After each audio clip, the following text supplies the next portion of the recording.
हरियाणा में चुनावी समर जोरों पर है और दिग्गज नेता अपनी पार्टी के उम्मीदवारों को जिताने के लिए भरसक प्रयास कर रहे हैं। केंद्रीय मंत्री मनोहर लाल खट्टर भी हरियाणा में एक बार फिर बीजेपी को सत्ता काबिज करवाने के लिए और सत्ता में जीत की हैट्रिक लगाने के लिए डटे हुए हैं। आज मनोहर लाल गुलाचिका के क्षेत्र सिवान पहुंचे और उन्होंने भाजपा प्रत्याशी कुलवंत बाजीगर के लिए वोटों की अपील की। देखिए मित्रों, हमारे बड़े पुराने साथी हैं कुलवंत बाजीगर जी, और निश्चित रूप से इनकी जीत को कराने के लिए मैंने अपना दायित्व निभाया है और समाज को अपील की है कि इनको जिताएंगे।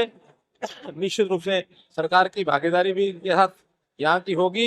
इस इलाके में पहले भी जब ये विधायक रहे हैं तो उन्होंने भरपूर काम किए हैं, क्योंकि मैं तो स्वयं मुख्यमंत्री होने के नाते ये सब जानता हूँ।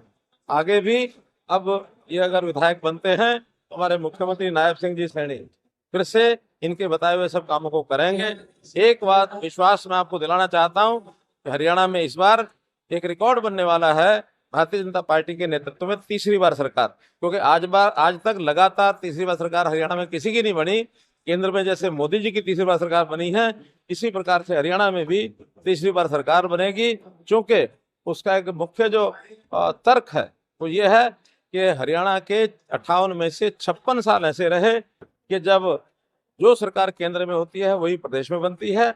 और दूसरा, पिछले 20 साल में हम देखें, चाहे 2004 हो 2009 हो, केंद्र में कांग्रेस की सरकार, हरियाणा में भी कांग्रेस की सरकार, और फिर 2014-19 केंद्र में भाजपा सरकार, तो यहाँ भी भाजपा सरकार। उसी तर्क को ध्यान में रखते हुए जनता चाहेगी।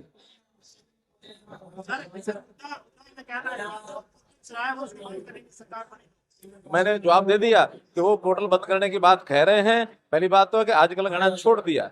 उन्होंने पहले कहा था क्या कर रहा रुका नहीं सकते। कह चुका हूं कि इस बात को लगातार कहते रहें, लेकिन मेरी जानकारी के हिसाब से अब वो ये कहना छोड़ गए हैं। उनको पता है कि इस पोर्टल के जितने लाभ जनता को हुए हैं, अगर मैं पोर्टल खत्म करने की बात करूंगा तो निश्चित रूप से जनता उनको खत्म करने की सोचेगी। पोर्टल खत्म नहीं होना।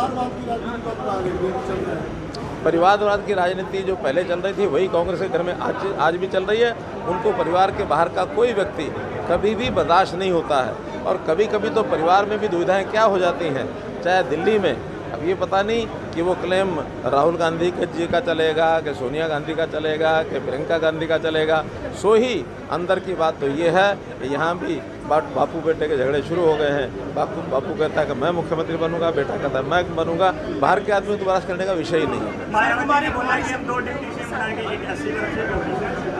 देखिए, ये तो कांग्रेस भी कह रही है, वो भी कह रहे हैं। कांग्रेस ने कहा था हम 4 बनाएंगे और वो बात पीछे रह गई है। अब तो मुख्यमंत्री का ही पहले फैसला कर लें, उप मुख्यमंत्री की बात तो बाद में आएगी। और जिसको उप मुख्यमंत्री बनाने की बात वो कहते हैं, वही प्रश्न करते हैं कि उप मुख्यमंत्री क्यों, हमें मुख्यमंत्री क्यों नहीं बनाया जाता। मनोहर लाल खट्टर ने कहा कि बीजेपी हरियाणा में इस बार रिकॉर्ड बनाने जा रही है। उन्होंने कहा कि भारतीय जनता पार्टी की सरकार तीसरी बार हरियाणा में बनेगी। मनोहर लाल खट्टर ने कहा कि अभी तक हरियाणा में किसी भी पार्टी की 2 बार से ज्यादा सरकार नहीं बनी है। इसीलिए जिस तरह से केंद्र में मोदी जी की तीसरी बार सरकार बनी है, उसी तरह से हरियाणा में भी भाजपा की तीसरी बार सरकार बनेगी। गुलाचिका से जयपाल रसूलपुर, पंजाब केसरी टीवी। हमसे जुड़े रहने के लिए हमारे YouTube चैनल को सब्सक्राइब करें और नई वीडियो की नोटिफिकेशन के लिए बेल आइकॉन को दबाएं। अगर आप ये वीडियो Facebook पर देख रहे हैं तो लाइक जरूर करें और ज्यादा से ज्यादा शेयर करें। धन्यवाद।